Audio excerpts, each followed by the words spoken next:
اور ایک اور آیت جو میں نے آپ کو سنائی سورہ زمر کی آیت نمبر 53، بعض لوگوں پر کچھ مایوسی طاری ہو جاتی ہے، ہم اتنے عرصے سے گناہ کرتے چلے آ رہے ہیں، کیسے معافی ہو، کیسے ممکن ہے، کیسے چھٹکارا ملے گا؟ ایسے لوگوں کے لیے ان کے اطمینان کے لیے، ان کی دلجوئی کے لیے، ان کی تسلی کے لیے یہ آیت عظیم ترین آیات میں سے قرآن مجید۔ قل یا عبادی الذین اسرفوا علی انفسہم، اے نبی کہہ دیجئے اے میرے وہ بندو جنہوں نے اپنی جانوں پر ظلم کیا ہے، ظلم اٹھایا ہے، زیادتی کی۔ تم اگر گناہ کرتے رہے ہو تو اپنی جان پر ظلم کیا ہے، میرا تو کچھ نہیں بگاڑا۔ اللہ تو غنی ہے، اس کی تو سلطنت میں کوئی کمی نہیں آتی۔ ایک حدیث قدسی میں الفاظ آئے ہیں، میرے بندو اگر تم سب کے سب، اولکم وآخرکم وانسکم وجنکم، تمام انس و جن اور اولین سے لے کر آخرین تک، کسی بدترین انسان جیسے فاسق و فاجر ہو جائیں، سب ابلیس بن جائیں، تب بھی میری سلطنت میں کوئی کمی نہیں۔ اور اگر تم سب کے سب اولین و آخرین اور انس اور جن سب مل کر جو متقی ترین انسان ہو سکتا ہے ویسے بن جاؤ، ابو بکر صدیق بن جاؤ، تب بھی میری سلطنت میں کوئی اضافہ نہیں۔ تو اللہ تعالیٰ کا تو کچھ بگڑتا نہیں ہے، انسان گناہ کرتا ہے تو اپنا نقصان۔ قل یا عبادی الذین اسرفوا علی انفسہم، کہہ دیجئے اے نبی، اے میرے وہ بندو جنہوں نے اپنی جانوں پر ظلم کیا ہے، ستم کیا ہے، ظلم ڈھایا ہے، لا تقنطوا من رحمت اللہ۔ میں آج بعض حدیثیں اس موضوع پر آپ کو سناؤں گا، عجیب چشم کشا حدیثیں ہیں۔ میں نے چونکہ اس موضوع پر گفتگو کرنی تھی تو میں نے کچھ اس مرتبہ احادیث کا تفحص کیا، تو واقعہ یہ ہے کہ بعض احادیث پڑھ کر خود میری جو ہے میرے علم میں اضافہ ہوا، ادھر میری توجہ آج تک نہیں گئی تھی۔ لا تقنطوا من رحمت اللہ، اللہ کی رحمت سے مایوس مت ہو۔ ان اللہ یغفر الذنوب جميعا، اللہ تعالیٰ تمام کے تمام گناہ معاف کرتا ہے۔ اللہ تعالیٰ کی قدرت ہے، اللہ کا اختیار ہے، اللہ کا فیصلہ ہے، لہذا مایوس نہ ہو، اصلاح کرو۔ احادیث تو میں بعد میں آپ کو سناؤں گا، اس سے پہلے اس کا فلسفہ سمجھ لیجئے اصل میں کیا ہے۔ دیکھیے، ایک ہے طبیعی اعمال، فزیکل، ان کا ہم دنیا میں اصول یہ دیکھتے ہیں کہ اس کے نتائج لازم اور ان سے چھٹکارا نہیں مل سکتا۔ آپ نے سنکھیا کھایا ہے تو مریں گے، چائے کھانے کے بعد آپ نے خودکشی کا ارادہ کیا، سنکھیا کھا لیا، اب چاہے آپ پر ندامت ہو، پشیمانی ہو، پریشانی ہو، توبہ کرے، آپ بچنے کا کوئی سوال نہیں، مرنا ہی مرنا۔ اتنا یہ کہ اللہ تعالیٰ جو ہے اپنی معجزانہ کسی قدرت سے اس عمل کا جو طبعی نتیجہ ہے اس کو نکلنے سے روک۔ آگ کی فطرت ہے کہ وہ جلاتی ہے، اللہ کے حکم کے تحت حضرت ابراہیم کو اس نے نہیں جلایا، یا نارو کونی بردن وسلام علی ابراہیم۔ لیکن یہ ہمیشہ نہیں ہوتا، یہ تو ایک دفعہ ہو گیا بس۔ اللہ جب چاہے اب بھی کر سکتا ہے، لیکن یہ روز روز نہیں ہوتا۔ روز روز جو بھی فزیکل لاز ہیں وہ چلتے ہیں، اگر وہ نہ چلے تو کوئی سائنس پاسبل ہی نہ ہو، کوئی ٹیکنالوجی ممکن ہی نہ ہو۔ یہ تو ان فزیکل کیمیکل لاز جو ہے ان کا دوام ہے جس کی وجہ سے یہ ساری سائنس اور ٹیکنالوجی اب کہاں سے کہاں پہنچ رہی ہے کہ عروج آدم خاکی سے انجم سہمے جاتے ہیں کہ یہ ٹوٹا ہوا تارا کہیں وحی کا عامل نہ بن جائے۔ تو یہ توبہ جو ہے فزیکل اعمال میں مفید نہیں ہے، چاہے آپ پر یہ احساس میں کیا کر بیٹھا، کیا میں نے کیا، کیوں میں نے کھا لیا، یہ سب کیا، تو توبہ اثر کر۔ جو اخلاقی اعمال ہیں ان کا قانون یہ نہیں ہے۔ اخلاقی اعمال کے نتائج ختم ہو جاتے ہیں توبہ کے ساتھ۔ یہ ایک بہت بڑا قانون، بہت بڑا قانون۔ ایسا نہیں ہے کہ کسی گناہ سے انسان کی فطرت میں کوئی ایسی مستقل کجی واقع ہو جائے کہ جس کی اصلاح کی کوئی صورت ہی نہ ہو، یہ نہیں ہے۔ بڑے سے بڑے توبہ کرو، خلوص دل سے کرو، جو اس کے اصول ہیں، جو اس کے قواعد ہیں، جو اس کے ضوابط ہیں، جو اس کی شرائط ہیں، ان کو پورا کرو۔ تو بڑے سے بڑے اعمال، برے سے برے اعمال، میں حدیثیں آج آپ کو سناؤں گا، حیران، کیونکہ عام طور پر یہی ہوتا ہے کہ مواعظ میں چونکہ لوگوں کو اصلاح کی ترغیب دلانی ہوتی ہے، تو وہ جو انذار کا پہلو ہے اسے زیادہ نمایاں کیا جائے۔ اللہ کی طرف سے شدید ذو انتقام، اللہ انتقام دینے والا، اللہ سزا دینے والا ہے۔ لیکن یہ دوسرا پہلو جو ہے وہ بھی اپنی جگہ پر بہت اہمیت کا، کہ طبیعی اعمال کے نتائج اور عواقب اور اخلاقی اعمال کے نتائج و عواقب یہ ایک جیسے نہیں۔ اب اس معاملے میں تاریخ مذاہب عالم میں جو بہت بڑی غلطی ہوئی، تورات میں حضرت آدم اور حوا علیہ السلام سے جو غلطی اور خطا ہو گئی تھی، آپ اندازہ کیجئے کیا مقام اللہ نے عطا کیا تھا، سارے فرشتوں کو ان کے سامنے سجدہ کروا دیا تھا، اور ایک ہی حکم تو دیا تھا نا کہ اس درخت کے قریب نہ جانا، اور تو ابھی کوئی شریعت نہیں تھی، کوئی لمبے چوڑے احکام نہیں تھے، کھاؤ جہاں سے چاہو، اس ایک درخت کے پیچھے پاس نہ جانا، وَلَا تَقْرَبَا هَٰذِهِ الشَّجَرَةَ فَتَكُونَا مِنَ الظَّالِمِينَ۔ اور وہی کام کر بیٹھے حضرت آدم اور حضرت حوا علیہ السلام۔ کتنا بڑا گناہ، کتنا بڑا، لیکن قرآن نے وضاحت کر دی کہ آدم نے توبہ کی، اللہ نے معاف کر دی۔ اللہ تعالیٰ سے کلمات سیکھے، ندامت دل میں پیدا ہو گئی حضرت آدم، لیکن الفاظ نہیں تھے، کن الفاظ میں اللہ سے معافی مانگوں، مجھ سے خطا ہو گئی، بہت بڑی غلطی ہوئی، وہ الفاظ بھی اللہ نے سکھائے، فتلقى آدم من ربہ کلمات، یہ ہے جس میں کہ وہ علامہ اقبال کا ایک شعر ہے ان کے نوجوانی کے دور کا، جس پر میں بھول رہا ہوں کہ داغ دہلوی تھے یا کوئی اور تھے کہ جنہوں نے علامہ سے کہا تھا میاں اس عمر میں اور یہ شعر، اس بڑی محفل میں بات آئی تھی کہ موتی سمجھ کے شان کریمی نے چن لیے قطرے جو تھے میرے عرق انفعال کے، انفعال کہتے ہیں عربی میں پشیمانی، شرمندگی، اور عام طور پر جو کسی انسان پر پشیمانی اور شرمندگی طاری ہوتی ہے تو پیشانی جو ہے اس پر کچھ پسینہ سا آتا ہے، تو قطرے جو تھے میرے عرق انفعال کے موتی سمجھ کے شان کریمی نے چن لیے، اللہ کی نگاہ میں ان کی اتنی قیمت، ان کی اتنی وقت میرے بندے نے پشیمانی اختیار کی ہے، اپنے اس غلط کام کے اوپر اسے رنج اور افسوس ہو رہا ہے، تو اللہ کی نگاہ میں اس کی یہ عظمت ہے، یہ قدرت۔ تو اللہ تعالیٰ نے جب حضرت آدم کے دل میں وہ پشیمانی پیدا ہو گئی تو الفاظ نہیں تھے، کن الفاظ میں؟ ہم کہتے ہیں نا کہ مجھے سمجھ نہیں آ رہا کہ میں کس منہ سے آپ سے بات کروں، میری یہ حیثیت نہیں ہے، میں کن الفاظ میں اپنی جو ہے خطا کا اعتراف کروں، تو اللہ نے وہ کلمات خود سکھا دیے، فَتَلَقَّى آدَمُ مِن رَبِّهِ كَلِمَاتٍ فَتَابَ عَلَيْهِ إِنَّهُ هُوَ التَّوَّابُ الرَّحِيمُ۔ یہ چیز کہیں تورات جب دوبارہ مرتب ہوئی ہے تو وہ نکل گئی، اس میں رہ گئی، باقی اس میں شامل نہیں، یہ تاریخی اعتبار سے جان لیجئے۔ تورات جو ہے وہ آج سے 2500 بلکہ 2600 برس قبل سے دنیا سے غائب ہے۔ یہ تورات کا جو نسخہ تھا یروشلم میں 587 قبل مسیح میں جب نبوکدنضر نے، شاید آج کل آپ دیکھ رہے ہوں کہ عراق کی جنگ میں عراق کے جو خاص ڈویژنز ہیں عراقیوں کے، ریپبلکن گارڈز کے، ان میں سے ایک کا نام جو ہے وہ نبوکدنضر ڈویژن ہے، ایک کا حمورابی ڈویژن ہے۔ حمورابی جو ہے عراق کا بہت پرانا بادشاہ تھا، اور تاریخ انسانی میں سب سے پہلا قانون اس نے مرتب کیا، حمورابی۔ یہ بہت پرانی تہذیب ہے، دنیا کی غالباً سب سے زیادہ اینشنٹ تہذیب جو ہے وہ عراق کی ہے، حضرت ابراہیم یہی پیدا ہوئے شہر ار میں۔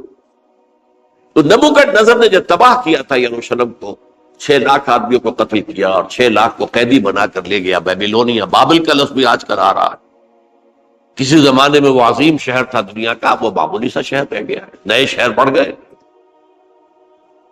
تو اس وقت سے اس نے جب یروشلم میں جو ہیکل سلیمانی حضرت سلیمان کی بنائی ہوئی مسجد تھی اس کو جب گرایا ہے، اس کے بعد سے وہیں پر وہ نسخہ رکھا ہوا تھا تھوڑا، پھر دنیا میں وہ نسخہ اب نہیں ہے۔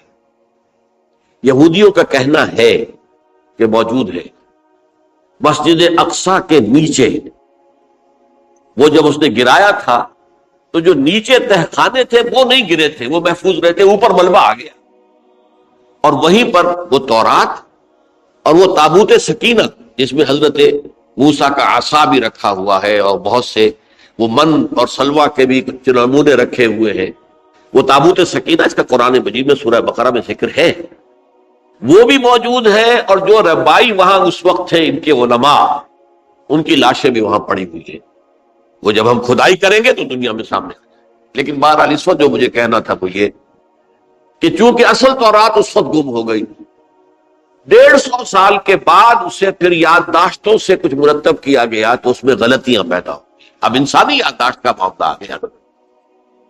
انہی میں سے ایک بڑی غلطی یہ ہوئی، اومیشن یہ ہوئی کہ حضرت آدم نے جو توبہ کی اور اللہ نے قبول فرما لیا، اس کا ذکر اس میں نہیں۔ اس سے نتیجہ عیسائیوں نے کیا اختیار کیا کہ وہ اوریجنل سن کہتے ہیں اسے، وہ جو ابتدائی گناہ تھا عظیم جو ہمارے جد امجد آدم سے سرزد ہوا تھا، اس گناہ کا اثر جو بھی بچہ نسل آدم میں پیدا ہوتا ہے وہ لے کر آتا ہے۔ یہ زمین و آسمان کا فرق ہے۔ اسلام کے نزدیک ہر بچہ جو پیدا ہوتا ہے وہ معصوم ہے، بلکہ مسلم ہے۔ کل مولود یولد علی الفطرہ، جو بھی بچہ پیدا ہوتا ہے وہ فطرت اسلام پر پیدا ہوتا ہے۔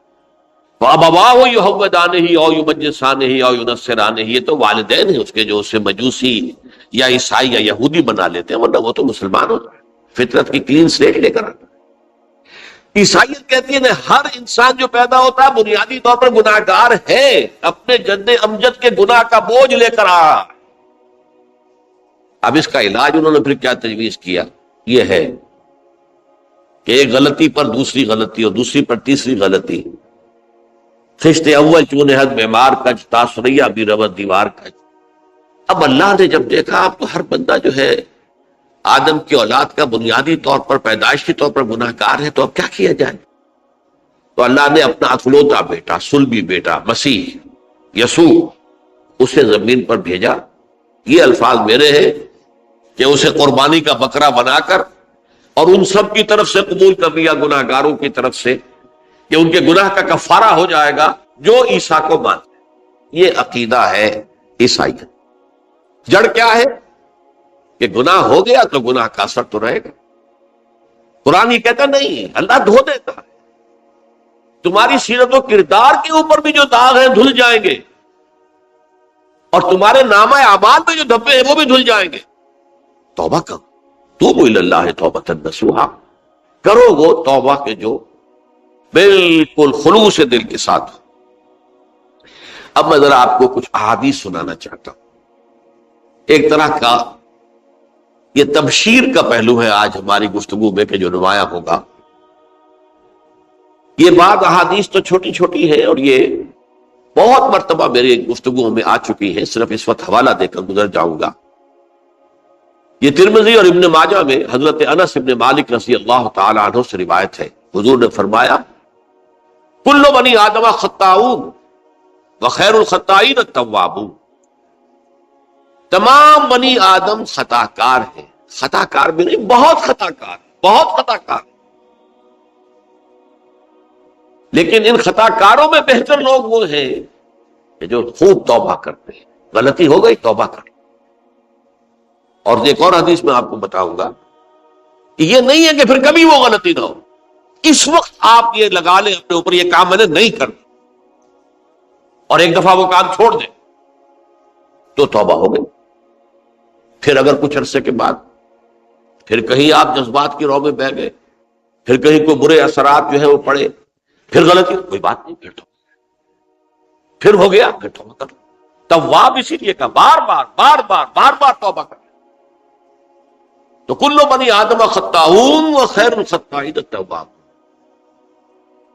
دوسری حدیث یہ بھی ابن ماجہ اور بہقی میں ہے، حضرت عبداللہ ابن مسعود رضی اللہ تعالی عنہ، التائب من الذنب کمن لا ذنب لہ، گناہ سے توبہ کرنے والا ایسے ہے جیسے اس نے کبھی گناہ کیا ہی نہیں، دھل جاتی ہے، تختی دھل گئی، بچے نے تختی لکھی تھی اس کو دھو دیا، ختم ہو گیا۔ ایک حدیث تو پڑھ کر میں بھی چونکا، یہ اصل میں اسلوب ہے بیان کا، بتانے کے لیے کہ تمہارے دلوں کے اندر مایوسی کا غلبہ نہ ہو جائے۔ مایوس اصل میں جو ہے مایوسی، یہ ابلیسیت ہے، نوٹ کر لیجئے اس کو۔ مایوسی ابلیسیت کی کا عکس ہے۔ مبلس کہتے کسے؟ جو مایوس ہو گیا۔ ابلیس سب سے بڑھ کر مایوس جو ہے وہ ابلیس ہے، اسے معلوم میرا چھٹکارا تو نہیں ہے، لہذا میں جتنوں کو اپنے ساتھ لے کر جہنم میں جھونک دوں، یہی میری کمائی ہے، میں نے تو بچنا نہیں۔ تو ابلیس کہتی ہے اس کو جو انتہائی مایوس، مبلس، جو رحمت خدا بندی سے مایوس ہو چکا۔ اب اس کو دور کرنے کے لیے حدیث سنیے، اور یہ حدیث مسلم شریف کی ہے، صحیحین کے حضرت ابو ہریرہ سے حضور فرماتے ہیں والذی نفسی بیدہ، قسم ہے اس ذات کی جس کے ہاتھ میں میری جان ہے، لو لم تذنبوا، اگر تم لوگ گناہ نہ کرتے، لذهب اللہ بکم، تو اللہ تعالیٰ تمہیں لے جاتا کہیں اور، ولجاء بقوم یذنبون، اور پھر کسی ایسی مخلوق کو پیدا کرتا ہے جو گناہ کرتے، فیستغفروا اللہ، اور پھر وہ اللہ سے استغفار کرتے اور توبہ کرتے، فیغفر لہم، اور اللہ تعالیٰ انہیں معاف کرتے۔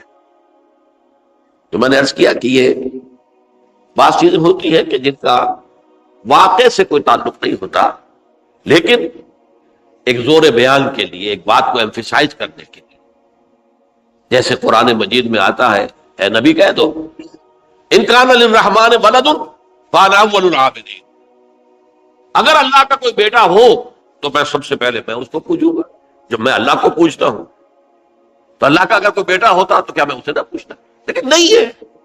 اب یہ نہیں ہے، نفی کے لیے زور دیا کہ اگر اللہ کا کوئی بیٹا ہوتا، لو کان للرحمن ولد فانا اول العابدین۔ اسی طرح یہ ہے کہ اگر انسان گناہ نہ کرتے اور گناہ کے بعد توبہ کر کے اللہ تعالیٰ کی شان غفاری کا ظہور نہ ہوتا، یہ بھی ایک عجیب فلسفے کی بات ہے، اللہ نے یہ کائنات کیوں پیدا کی؟ قرآن مجید میں اس کو براہ راست ایڈریس نہیں کیا گیا اس مسئلے کو، میرے علم کی حد تک، ہو سکتا ہے کہیں بہت خفی انداز میں ہو اور ابھی تک میری نگاہ سے بھی جو ہے وہ چھپا رہ گیا، ہو سکتا قرآن مجید کے غامض نکات ایسے ہو سکتے۔ کوئی شخص، میں تو کہتا ہوں کہ اگر کوئی شخص کہتا ہے، میرے بارے میں ایک عالم دین نے کہہ دیا تھا کہ اسے قرآن پر بڑا عبور حاصل ہے، تو میں نے انہیں پیغام پہنچایا، جن صاحب نے مجھے ان کا یہ جملہ سنایا تھا کہ آپ نے قرآن کی توہین کی ہے، قرآن پر عبور کسی انسان کو نہیں۔ عبور کا مفہوم کیا ہے؟ دریا کے دو کنارے ہیں، آپ اس کنارے سے اس کنارے چلے گئے تو آپ نے عبور کیا دریا۔ قرآن کے کنارے ہیں ہی نہیں، لا پیدا کنار۔ لہذا یہ کہہ دینا کسی کے بارے میں کہ قرآن مجید، اب انہوں نے تو ایک طرح سے میری تعریف کی تھی، میرے ایک ساتھی سے جملہ کہا تھا، ان کے وہ عزیز تھے، تو گویا کہ وہ جو میری تنظیم میں تھے ان کو خوش کرنے کے لیے کہہ دیا ہو، یا جو بھی ہو، ان کے دلی جذبات ہو سکتا ہے کہ میں نے کہا انہیں یہ پیغام پہنچا دیجئے، آپ نے قرآن کی توہین کی۔ قرآن پر عبور کسے ہو سکتا؟ نہ معلوم کتنے مقامات ہیں کہ جہاں امام راضی بھی کھڑے ہوئے ایسے نظر آتے ہیں دہشت زدہ، اعلم ان ھذا المقام مقام غامض مہیب عمیق، ہوشیار کے رہ پر دب تیغست قدم رہا، ہوشیار ہو جاؤ، یہ بڑا خطرناک مقام ہے، بہت مشکل مقام ہے، اس کے تہ تک پہنچنا کسی کے لیے ممکن نہیں ہے۔ سورہ حدید کی آیت هو الاول والآخر والظاہر والباطن پر یہ الفاظ ہیں جو امام راضی نے لکھے۔ تو اس لیے میں آپ سے عرض کر رہا ہوں کہ یہ کہنے کا انداز ہے، والذی نفسی بیدہ لو لم تذنبوا، اس ہستی کی قسم جس کے ہاتھ میں میری جان ہے، اگر تم گناہ نہ کرتے، تو میں عرض کر رہا تھا تو اللہ کی شان غفاری کیسے ظاہر ہوتی؟ اللہ نے کائنات کیوں پیدا کی؟ کنت کنزا مخفیا فاحببت ان اعرف فخلقت الخلق۔ محدثین کرام اگرچہ اس حدیث کی سند کو پختہ نہیں مانتے، لیکن اکثر مفسرین نے اس کو تسلیم کیا ہے۔ علامہ آلوسی نے تسلیم کیا کہ میں ایک چھپے ہوئے خزانے کے مانند تھا، اب خزانہ کہیں پڑا ہے، اس کا کیا حاصل کیا ہے؟ وہ تو کہیں کھلے، کسی کے پاس جائے، کوئی اسے فائدہ اٹھائے، تب تو کوئی فائدہ ہوا نا۔ تو کن تو کنزا مخفیا، میرے اندر طاقت تھی، قوت تھی، خلاقی تھی، میری شان ساری میرے اندر ہی اندر تھی نا۔ کن تو کنزا مخفیا فاحببت ان اعرف، تو میں نے یہ چاہا کہ مجھے پہچانا جائے۔ فخلقت الخلق، تو میں نے خلق کی تخلیق کی، اب مجھے پہچانو اس کائنات کے ذریعے سے، یہ میری تخلیق ہے، آؤ دیکھو۔ ایک مصور اپنی تصویروں کی نمائش لگا، دیکھو میرے شاہکار، آؤ دیکھو، یہ میرے فن کے کمال کے نمونے، آؤ دیکھو۔ تو یہ ہے سب، دیکھو زمین آسمان، ان فی خلق السماوات والارض واختلاف اللیل والنہار والفلک التی تجری فی البحر بما ینفع الناس وما انزل اللہ من السماء من ماء فاحیا بہ الارض من بعد موتہا۔ یہ ساری آیات ہیں محترم، اور اسی لیے انسان کو پیدا کیا جس میں یہ فیکلٹی آف اپریسیشن، اللہ کے حسن و جمال و کمال کو پہچاننے کی صلاحیت ہے۔ ورنہ ظاہر بات ہے کہ یہ جمادات کیا پہچانیں گے اللہ، پہاڑ کیا پہچانے گا اللہ؟ اللہ کو پہچاننے کی صلاحیت انسان میں۔ تو یہ چونکہ ایک فلسفہ ہے باقاعدہ کہ اللہ نے تعالیٰ، اسی سے میں کہہ رہا ہوں اگر گناہ نہ ہوتا اور پھر توبہ نہ ہوتی اور میں اس کو معاف نہ کرتا تو میری شان غفاری کا ظہور کیسے ہوتا؟ میری شان ہے نا، غفار بھی ہوں، ستار بھی ہوں، اس کا ظہور کیسے ہو؟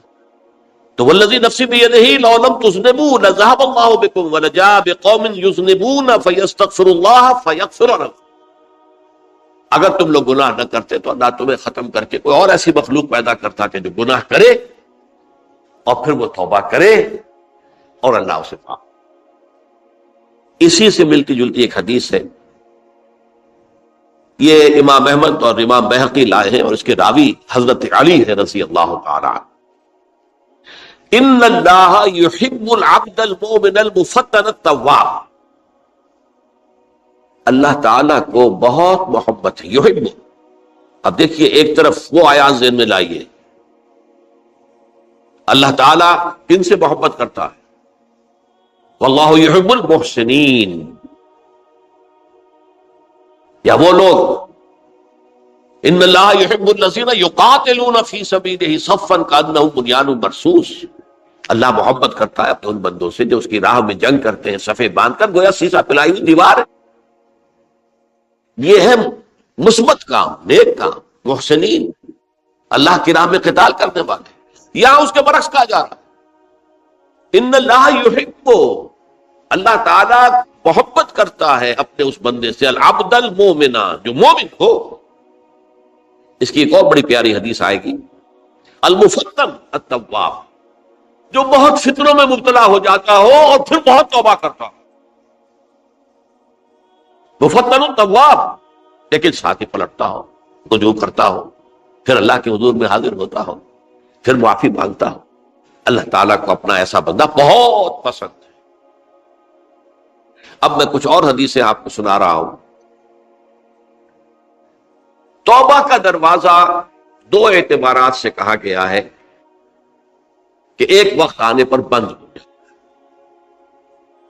ایک حدیث کے تو الفاظ میں نوٹ کر کے نہیں لایا ہوں کہ اللہ تعالیٰ نے توبہ کا ایک دروازہ اتنا چوڑا کھلا رکھا ہوا ہے کہ جس کو عبور کرنا جو ہے وہ سال ہر سال میں ممکن ہو، اور یہ بند نہیں ہوتا جب تک کہ سورج مغرب سے طلوع نہ ہو جائے۔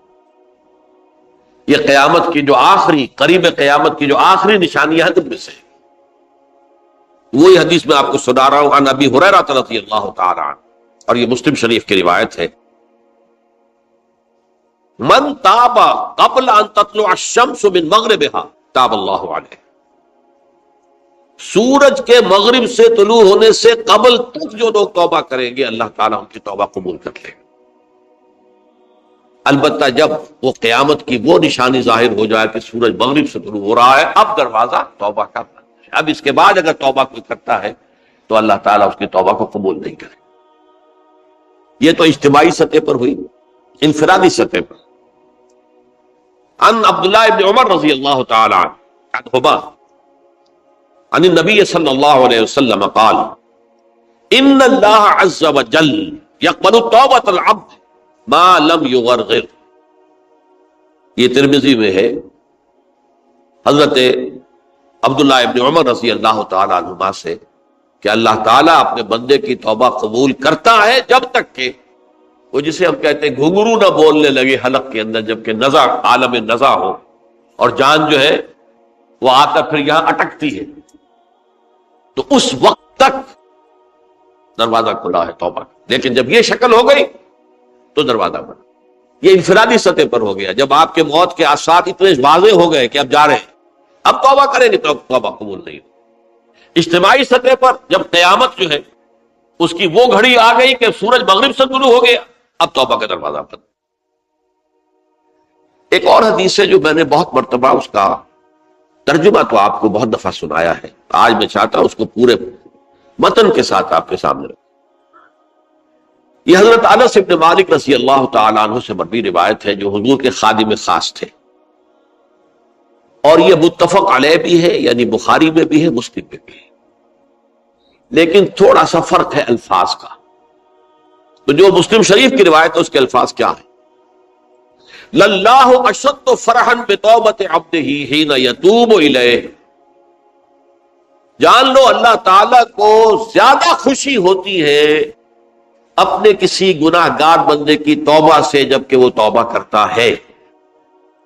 کس سے زیادہ ہوتی ہے؟ اب اس کی ایک تمثیل دی، من احدکم، ایک ایسے شخص سے بھی زیادہ بڑھ کر خوشی ہوتی ہے، کان علی راحلتہ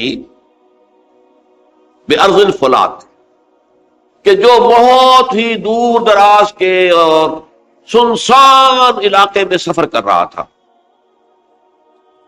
فانتحرفت منہ، اس کی سواری جو ہے گم ہو گئی، وعلیہا طعامہ وشرابہ، اسی پر اس کا کھانا بھی تھا اور پانی بھی تھا۔ اونٹنی پر سفر کر رہا تھا، اسی پر ہوتا ہے راحلہ جو ہے راستے کا سامان، اچانک کہیں بیٹھا ہے تھوڑی دیر کے لیے سستانے کے لیے، کہیں اونٹ آ گئی اور اونٹنی صاحبہ غائب۔ اب آنکھ کھلی اور اس نے دیکھا، فَأَيَّسَ مِنْهَا، تلاش کر کر کے مایوس ہو گیا، کہیں اونٹنی کا سراغ نہیں۔ اب ظاہر بات ہے کسی صحرا میں یہ کیفیت، اس کا مطلب کیا ہے؟ یقینی موت۔ فَأَتَى شَجَرَةً فَاسْتَجَعَ فِي ظِلِّهَا وَقَدْ أَيَسَ مِنْ رَاحِلَتِهِ، تو وہ ایک درخت کے نیچے اس کے سائے میں آ کے لیٹ گیا، گویا کہ موت کی امید۔ فَبَيْنَهُمَا وَهُوَ كَذَلِكَ إِذْ هُوَ بِهَا قَائِمَةٌ عِنْدَهُ، اس کی کہیں دوبارہ آنکھ لگی ہے، جو کھولا تو دیکھتا ہے اونٹنی تو موجود ہے، کھڑی ہے، تو وہ فوراً اس کی وہ جو رسی ہے وہ پکڑتا ہے، فَأَخَذَ بِخِتَامِهَا ثُمَّ قَالَ مِن شِدَّةِ الْفَرْحِ، اب جو اسے مسرت ہوئی اس کا آپ اندازہ کر سکتے ہیں۔ ایک یقینی موت کا معاملہ آ چکا تھا اور اچانک اللہ تعالیٰ نے وہ کھوئی ہوئی اونٹنی جو ہے وہ واپس دلا دی۔ تو وہ کہنا تو یہ چاہتا تھا، اللہ تو میرا رب ہے، میں تیرا بندہ ہوں، لیکن جسے ہم کہتے ہیں کہ خوشی کی انتہا فرط مسرت میں ایسی زبان لڑکھڑائی، اس نے کہا اللہم انت عبدی وانا ربک، اے اللہ تو میرا بندہ ہے، میں تیرا رب۔ یہ کہنا تو یہ کیا ہے؟ فرط مسرت، جسے آپ خوشی کی انتہا، کہ جس میں انسان جو ہے اتنی بڑی خطا کر بیٹھتا ہے۔ اللہ کو اپنے کسی گناہ گار بندے کی توبہ سے اس سے بھی زیادہ خوشی۔ اب ظاہر بات ہے کہ تماثیل کس لیے ہے؟ بعض لطائف، بعض حقائق اتنے لطیف ہوتے ہیں کہ ان کو بیان نہیں کیا جا سکتا بتمام کمال، تو مثالوں کا سہارا لیتے ہیں۔ اللہ کو کتنی خوشی ہوتی، کیا سمجھیں گے ہم؟ لہذا یہ مثال تو سمجھ میں آ گئی نا کہ ایک لقودق صحرا میں انسان سفر کر رہا تھا، ایک ہی اونٹنی ہے، اسی پر اس کا پانی ہے، اسی پر اس کا کھانا ہے، کہیں ٹھہرا ہے تھوڑی دیر کے لیے، اونٹنی غائب، اور اس کے بعد تلاش کر کے شمال مغرب جنوب ہر جگہ دیکھ لیا، اب تک کہیں اونٹنی کا سراغ نہیں۔ اب موت کے انتظار میں لیٹ گئے کہ اچانک دیکھتا ہے کہ اونٹنی موجود ہے، تو وہ شدت فرح میں یہ کہہ بیٹھتا ہے اللہم انت رب انت عبدی وانا ربک انا للہ و انا الیہ راجعون۔ اب دیکھیے ایک حدیث وہ آ رہی ہے، اور اس کو یوں سمجھیے، اللہ تعالیٰ نے جو انسان پیدا کیے ہیں ان کے مزاج مختلف، ان میں کچھ لوگ ہوتے ہیں جو قوی ہوتے ہیں ارادے کے، جو فیصلہ کر لیا ڈٹ گئے، کچھ لوگوں میں وہ قوت ارادی اتنی مضبوط نہیں ہوتی، وہ ادھر ادھر سوچتے رہتے ہیں، کچھ لوگ جسمانی طور پر بہت توانا ہوتے ہیں، کچھ لوگ جسمانی طور پر پیدائشی طور پر کمزور ہوتے ہیں۔ تو اگر کوئی قوت ارادی کمزور رکھنے والا شخص ہے، وہ بھی تو اللہ کی تخلیق ہے، اللہ کا بندہ ہے، خطاؤں کا ظہور ہو جاتا،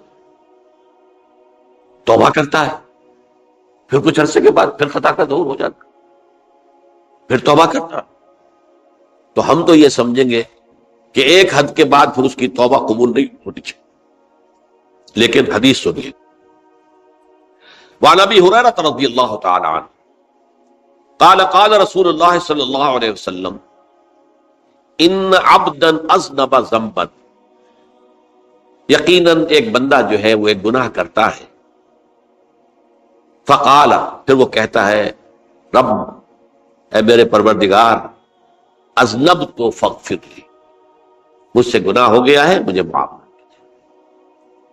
فقال ربہ، تو پروردگار یہ کہتا ہے اعلم عبدی ان لہ ربا یغفر الذنب ویاخذ بہ، میرا یہ بندہ یہ جانتا ہے کہ اس کا ایک رب ہے جو گناہ معاف بھی کر سکتا ہے اور سزا دے بھی سکتا ہے۔ کیا معنی ہوگا؟ گناہ اس نے کیا ہے لیکن جانتا ہے اللہ کہ وہ معاف بھی فرما سکتا ہے، تبھی تو وہ اللہ سے معافی کی درخواست کر رہا ہے۔ اس کے اس جاننے کی بنیاد پر، اس کے اس علم کی بنیاد پر، اس کے اس ایمان کی بنیاد پر فرمایا غفرت لعبدی، میں نے اپنے بندے کو معاف کر دیا۔ ثم مکث ما شاء اللہ، پھر وقت گزرا جتنا کہ اللہ نے چاہا، ثم اذنب ذنبا، پھر اس سے گناہ ہو گیا، فقال رب اذنبت ذنبا فاغفر، پھر کہتا ہے پروردگار مجھ سے گناہ ہو گیا، پھر مجھے معاف فرما دے۔ فقال ربہ، اللہ فرماتا ہے عالم عبدی ان لہ ربا یغفر الذنب ویاخذ بہ، میرا بندہ ہے نا جو جانتا ہے کہ اس کا ایک رب ہے، ایمان باللہ اس کے اندر ہے، تبھی تو پکار رہا ہے، اور یہ بھی جانتا ہے کہ وہ گناہ معاف بھی کر سکتا ہے، اور چاہے تو پکڑ بھی سکتا ہے، سزا بھی دے سکتا ہے۔ تو فرمایا، اللہ تعالیٰ فرماتے ہیں میں نے فرمایا کہ میں نے معاف کر دیا۔ ثم مکث ما شاء اللہ، پھر ایک عرصہ گزرا اس کے بعد، ثم اذنب ذنبا، پھر اس نے گناہ کیا، قال رب اذنبت ذنبا آخر، اس نے کہا پروردگار میں نے تو پھر ایک اور گناہ کر دیا، فاغفر لی، مجھے بخش دے۔ فقال اعلم عبدی ان لہ ربا یغفر الذنب ویاخذ بہ، میرا بندہ جانتا ہے نا کہ اس کا ایک رب ہے جسے وہ پکار رہا ہے، اور وہ جانتا ہے کہ اسے اختیار حاصل ہے کہ چاہے تو بخش دے اور چاہے تو پکڑ دے۔ اس کے اس علم، اس ایمان کی بنیاد پر میں نے اسے معاف کر دیا۔ ایک اور حدیث، میں نے چونکہ اس گفتگو کے لیے ان احادیث کا تفحص کیا ہے، یہ تو بہت ہیں حدیثیں، میں نے ان میں سے کچھ چنی ہے۔ ہمارے بعض واعظ ناصح وہ بھی کسی شخص کو روکتے رہے، برائیوں سے روکتے رہے، نہیں رکتا، تو کہیں غصے میں آ کے اللہ تجھے کبھی معاف نہیں کرے۔ یہ کتنا بڑا جرم ہے، اس کا اندازہ کیجئے اس حدیث سے۔ تو میرے بندے کو میری رحمت سے مایوس کر رہے ہیں، کتنا بڑا جرم ہے اس کا اندازہ کیجئے۔ یہ مسلم شریف کی روایت ہے عن جندب، حضرت جندب رضی اللہ تعالی عنہ سے، ان رسول اللہ صلی اللہ علیہ وسلم حدث، کہ اللہ کے رسول صلی اللہ علیہ وسلم نے ایک واقعہ بیان کیا، ان رجلا قال، کہ ایک شخص نے یہ کہا، واللہ لا یغفر اللہ لفلان، کہ خدا کی قسم اللہ تعالیٰ فلاں شخص کو کبھی معاف نہیں کرے گا، وَأَنَّ اللَّهَ تَعَالَى قَالَ، اس پر اللہ تعالیٰ نے یہ فرمایا، مَنْ ذَا الَّذِي يَتَعَالَّىٰ عَلَيَّ، یہ کون ہے جو میرے اوپر حکومت کرنے والا آ گیا، جو میری طرف سے حکم لگا رہا کہ میں کبھی معاف نہیں کروں گا۔ مَنْ ذَا الَّذِي، کون ہے وہ شخص، الَّذِي يَتَعَالَّىٰ عَلَيَّ انی لا اغفر لفلان، کہ میں فلاں شخص کو کبھی معاف نہیں کروں گا، قد غفرت لفلان، اس کو تو میں نے معاف کر دیا، فاحبطت عملہ، اس شخص کے تمام اعمال میں نے ضائع کر دیے کہ تم نے میرے بندے کو مایوس کیا۔ یہ ہے جرم کی انتہا۔ تو توبہ کی دعوت دیتے رہو، توبہ کے لیے لوگوں کو آمادہ کرتے رہو، توبہ جو ہے اس کے لیے ترغیب دیتے رہو، اللہ تعالیٰ معاف فرمانے والا۔ اب آخری حدیث سنا رہا ہوں، یہ تو بہت ہی عجیب حدیث ہے اور متفق علیہ، یہ بخاری اور مسلم دونوں میں۔ حضرت ابو سعید الخدری رضی اللہ تعالی عنہ جو ہے اس کے راوی، حضور نے فرمایا، کانا فی من کانا قبلکم رجل قتل 99 نفسا، تم سے پہلے جو امت تھی بنی اسرائیل، ان کا ذکر ہے، اس میں ایک آدمی ایسا تھا جس نے 99 قتل کیے تھے۔ اب آپ اندازہ کیجئے کتنا بڑا گناہ کبیرہ ہے قتل۔ قرآن مجید میں آتا ہے فَكَأَنَّمَا قَتَلَ النَّاسَ جَمِيعًا، اگر ایک انسان کو بھی ناحق قتل کر دیا گیا تو یہ ایسے ہی ہے گویا کہ اس نے پوری نوع انسانی کو قتل کر دیا، اس نے 99 قتل کی۔ فَهَلْ لَهُ مِن تَوْبَةٍ، پھر اس کے بعد یہ ہوا کہ اس کے اندر توبہ کا جذبہ پیدا ہوا۔ فَسَأَلَ عَنْ أَعْلَمِ أَهْلِ الْأَرْضِ، تو اس نے پھر سوال کیا، لوگوں سے پوچھا کہ زمین میں رہنے والوں میں کون سب سے بڑا عالم ہے۔ فَدُلَّ عَلَىٰ رَاهِبٍ، تو اسے بتایا گیا فلاں راہب فلاں جگہ پر ہے، وہ بہت نیک ہے، بڑا عالم ہے۔ فَأَتَاهُ، وہ اس کے پاس آیا، فَقَالَ أَنَّهُ قَتَلَ 99 نَفْسًا فَهَلْ لَهُ مِن تَوْبَةٍ، انہوں نے کہا دیکھیے راہب صاحب، میں نے 99 انسان قتل کیے، اب مجھے یہ بتائیے کہ میرے لیے توبہ کا کوئی امکان ہے؟ فقال اللہ، اس نے کہا نہیں۔ فقتلہ، اس نے اس کو بھی قتل کر دیا۔ فکمل بہ 100، اپنی سینچری مکمل کر لی، مطلب 99 کے بعد ایک کی کسر تھی، اس کو بھی قتل کیا، 100 پورے کر لیے۔ ثم سأل عن عالم اہل الارض، پھر اس نے پوچھا کوئی اور، کوئی بڑے عالم انسان ہو۔ فدل علی رجل عالم، پھر اس کی رہنمائی کی گئی ایک بڑے عالم شخص کی طرف۔ فقال انہ قتل 100 نفس، تو اس نے وہاں جا کر کہا کہ میں 100 انسان ہلاک کر چکا ہوں، قتل کر چکا ہوں۔ فہل لہ من توبہ، میرے لیے توبہ کا کوئی امکان ہے؟ فقال نعم، کیوں نہیں، 100 قتل کیے تب بھی کیا ہے، توبہ کا راستہ دروازہ کھلا ہوا، ما لم یغرغر، جب تک کہ وہ گھنگرو نہیں بج رہا اس وقت تک تمہارے توبہ کا دروازہ کھلا ہوا ہے۔ فرمایا نعم، ومن یحول بینہ وبین التوبہ، تمہاری توبہ کے درمیان اور تمہارے درمیان کون حائل ہو سکتا ہے، توبہ کا دروازہ کھلا ہے۔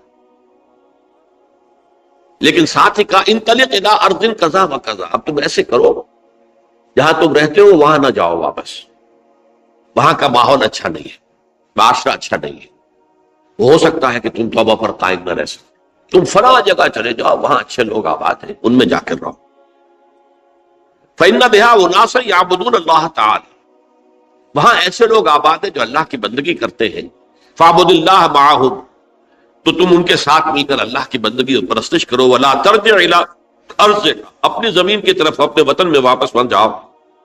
فإنها ارض سوء، وہ بری جگہ ہے۔ فانطلقا، تو وہ چل پڑا، ہجرت کر رہا ہے، اس جگہ جا رہا ہے جہاں کا راہب نے بتایا تھا۔ حتی اذا نصف الطریق، جب آدھا راستہ اس نے پورا کر لیا، اتاہ الموت، موت آ، فاختصمت فیہ ملائکۃ الرحمت و ملائکۃ العذاب. اب وہ جہنم کے فرشتے بھی آ گئے اس کی جان قبض کرنے کو، اور جنت کے بھی آ گئے. فقالت ملائکۃ الرحمہ، رحمت والے جو فرشتے ہیں جنت والے، انہوں نے کہا جا تائبا مقبلا بقلبہ اللہ تعالی، یہ شخص توبہ کر کے اللہ تعالیٰ کی طرف ہجرت کر رہا تھا، اس لیے اس کی نیت کی بنیاد پر اب یہ جنتی ہے، لہذا اس کی روح ہم قبض کریں گے.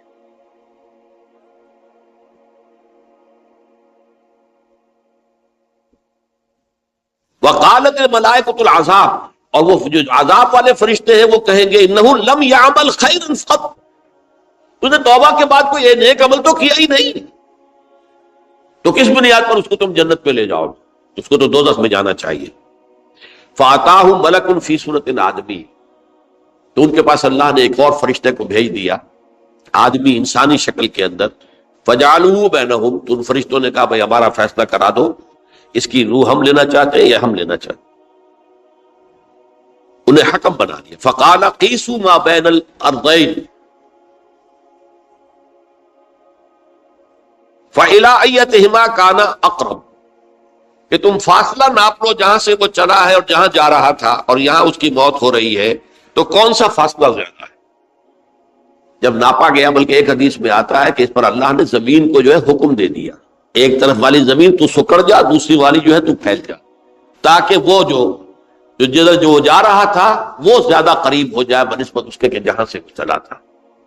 تو اس فیصلے پر پھر جو فرشتے تھے جو کہ رحمت کے فرشتے تھے، وہ اس بندے کو لے گئے جنت سے. یہ ہے توبہ کی عظمت اور اس کی تاثیر.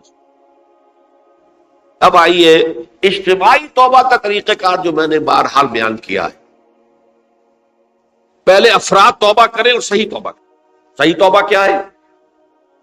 ہماری زندگیوں میں کوئی حرام شے ہے فوراً نکال باہر.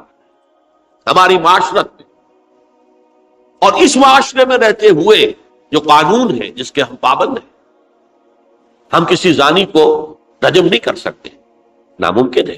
یہ تو قانون ہی بنے گا تب ہوگا. ہم کسی چور کا ہاتھ نہیں کاٹ سکتے، تو قانون بنے گا تو ہوگا. تو ہم جن چیزوں پر عمل نہیں کر سکتے قانوناً، ان کے علاوہ باقی پوری شریعت جس پر عمل کیا جا سکتا اس پر عمل پیرا. سود میں بند نہیں کر سکتا، بینکوں کو میں آگ نہیں لگا سکتا، اور بینکوں کو آگ لگا دیں گے تبھی سود تو ختم نہیں ہوگا. لیکن یہ تو کر سکتا ہوں نا کہ براہ راست سود میں ملوث نہ ہوں، سود پر قرضہ لے کر اپنا کاروبار نہ چمکاؤں نہ بڑھاؤں، سود پر قرضہ لے کر اپنے مکان نہ اونچا کروں. یہ تو کر سکتا. تو کم سے کم جو ڈائریکٹ کسی نے قانون نہیں بنایا کہ لازم ہے آپ پر کہ آپ سودی قرضہ لیں اور اپنی بلڈنگ عالی شان بنا دیں، کسی نے نہیں کیا. یہ اگر کر رہے ہیں تو آپ مجرم ہیں. آپ کے معاشرے میں کوئی قانون نہیں بنا کہ پردہ ختم، برقع حرام. مصر یہ ترکی میں تو کر دیا گیا برقع حرام. وہاں تو سر کو اوپر جو ہے ڈھانپنا جو ہے، سکارف لینا بھی ممنوع ہے. یہاں تو نہیں ہے. پھر یہاں جنہوں نے چھوڑا ہے مجرم خود ہے. یہاں تو اللہ کا شکر ہے کوئی ایسا مصطفیٰ کمال پیدا آج تک نہیں ہوا ہے کہ جس نے ان چیزوں کا حکم دیا. ہاں ترغیب ہے ذرائع ابلاغ کے ذریعے سے، فحاشی ہے، اریانی ہے، لیکن چوز آپ خود کرتے ہیں، فیصلے کا اختیار آپ کا. تو جن چیزوں کے اندر بھی گناہ سے بچنے کا امکان ہے اس کو عملاً ترک کیا جائے.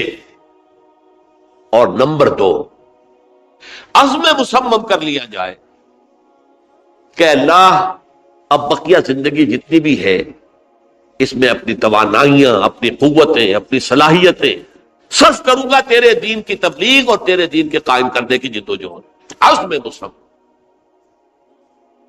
یہ لوگ اگر 14 کروڑ میں 14 لاکھ بھی ہو جائیں، بہرحال 2-4 کی توبہ کرنے سے ملک کی قسمت نہیں بدلتی. معتدل تعداد کے اندر جو ہے یہ لوگ اگر ایسے ہو جائیں اور پھر یہ کہ وہ مل کر اگر زور لگائیں تو واقعتاً اس ملک کے اندر شریعت اسلامی کا نفاذ ہو سکتا ہے، اللہ کا نظام قائم کیا جا سکتا ہے. یہ ملک بنایا اسی لیے گیا تھا. تو یہ توبہ کا جو ہے اجتماعی توبہ کا یہ پوری تفصیل تو میں بارہا بیان کر چکا ہوں. آج جو میں نے کہا تھا کہ ایک بات کی طرف میرا ذہن حالیہ منتقل ہوا ہے، اس سے پہلے نہیں ہوا. یہ توبہ کرنے والے لوگ جب تک 14 لاکھ نہیں ہے، 1400 ہی ہو، لیکن یہ اگر دعا کریں گے اللہ تعالیٰ کے خلوص کے ساتھ تو ان کی دعا قبول ہوگی. دعا بہت بڑی شے. الدعاء مخ العبادہ. ٹھیک ہے، بڑا لمبا راستہ لگتا ہے یہ کہ 14 لاکھ انسان توبہ کرے یا 2 لاکھ یا 3 لاکھ انسان توبہ کرے، صحیح معنی میں توبہ کرے، اور پھر وہ جمع ہو، ایک طاقت بنے، تن من دھن لگانے کے لیے، جانے دینے کے لیے تیار ہو جائے. پھر لگتا ہے یہ کہ کافی لمبا ہے کہ دراز و دور دیدم رہو رسم پارسائی. یہ تو بڑا لمبا راستہ ہے. اسی سے لوگ کہتے ہیں کہ پھر کیا حل ہوا؟ یہ تو حل جو ہے تو کوئی عملی حل تو نہیں ہوا. اس میں میرا ذہن منتقل ہوا ہے دعا. اجیب دعوت الداعی اذا دعان امن یجیب المضطر اذا دعاہ. بھلا وہ کون ہے جو کسی مضطر کسے کہتے ہیں؟ ایک شخص نہایت پریشان حال ہو گیا ہو، نہایت پریشان حال، اور میں اللہ کو پکارے، پروردگار تو میری دستگیری فرما. اللہ کسی اور طرف مجھے کوئی توقع نہیں رہی، کوئی نہیں رہا جس سے مجھے کوئی امید. یہ مضطر اضطرار کی حالت میں آ کر جب بالکل بے چین ہو کر اللہ کو پکارتا ہے تو اللہ اس کی دعا قبول کرتا ہے. اور دعا کی حد یہاں تک بھی آتے ہیں الفاظ کہ لا یرد البلاء قضاء الا بالدعاء.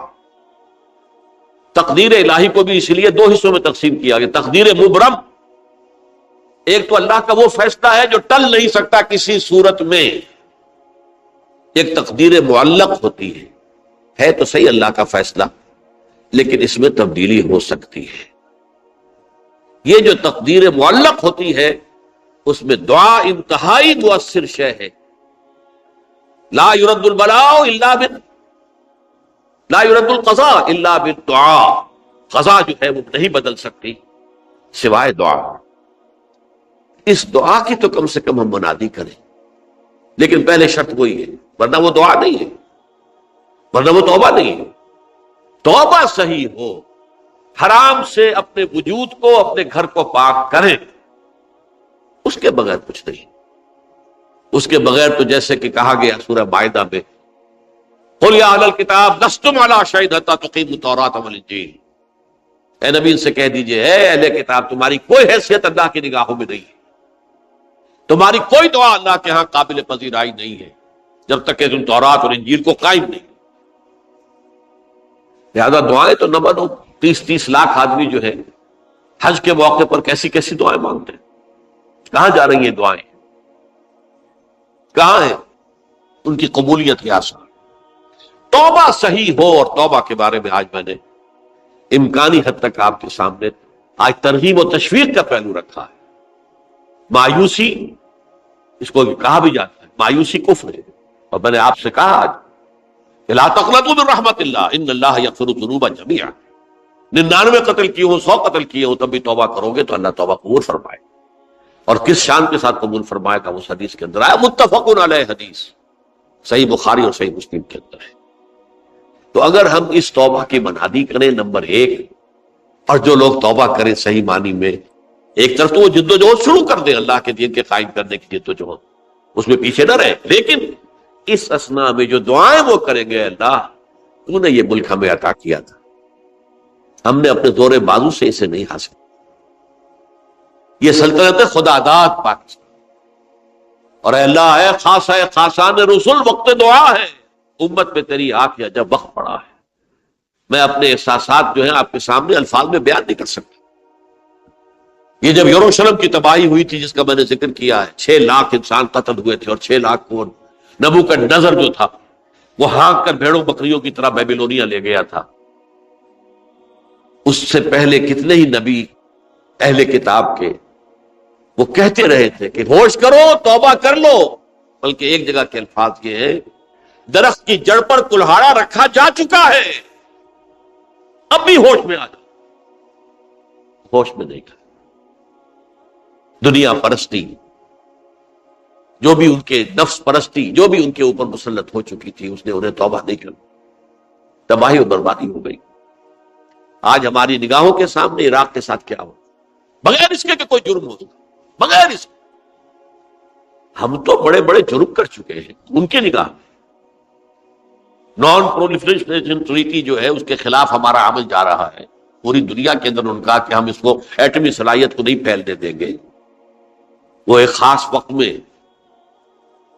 افغانستان میں انہیں ہماری ضرورت تھی، اپنے اصل دشمن یو ایس ایس آر، اپنے مقابل کی طاقت کو ختم کرنے کے لیے، اس وقت انہوں نے اپنا منہ جو ہے پھیر لیا تھا، نہیں دیکھا تھا، اور ہمارے ہاں اللہ کی یہ رحمت آ گئی کہ ایٹمک صلاحیت بھی حاصل ہوئی۔